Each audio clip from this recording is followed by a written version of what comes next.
নমস্কার বন্ধুরা, আজ আমি চলে এসেছি তোমাদের মাঝখানে আবার আর একটা নতুন রান্নার রেসিপি নিয়ে।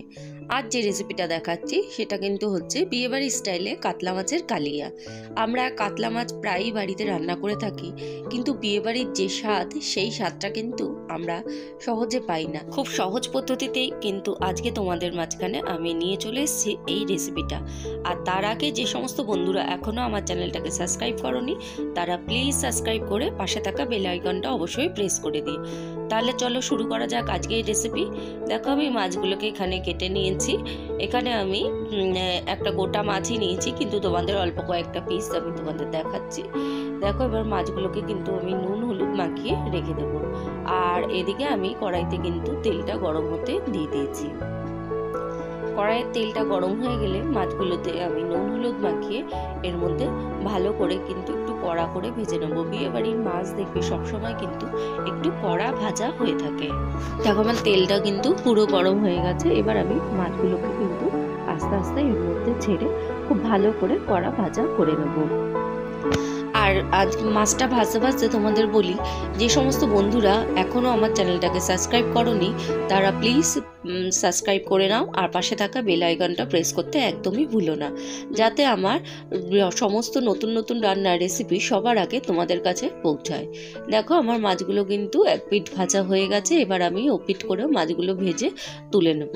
আর আজকে এই রেসিপিটাই কিন্তু আমি অবশ্যই আলু দিয়ে করব, কারণ আলু দিয়ে মাছের ঝোলটা কিন্তু আমরা প্রায় বাড়িতে করে থাকি, কিন্তু আলু দিয়ে মাছের ঝোল করলেও সেই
কষিয়ে নেব। আলুটা কিন্তু অর্ধেক আমার মানে ভাজার সাথেই সিদ্ধ হয়ে গেছে, কারণ আলুটা আমি যেভাবে তেলে ভেজেছি তাতে কিন্তু আলুটা অনেকটাই সিদ্ধ হয়ে গেছে। এবার আমি কিন্তু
বাড়ির মতন কাতলা কালিয়া, তাই এটা আমি খুব বেশি ঝোল রাখবো না। মাছগুলো ডোবার পর যতটুকু ফুটবে মনে হবে সেইটুকুই কিন্তু তোমরা জল ব্যবহার করবে। আমি কিন্তু জলটা দেওয়ার পর আমি মাছগুলো এর মধ্যে দিয়ে দেবো। মাছগুলো দিয়ে আমি ঢাকা দিয়ে আমি কিন্তু ফুটতে দেবো বেশ কিছুক্ষণ ধরে। প্রয়োজন মতন কিন্তু এই লাস্টের অংশটা করবে।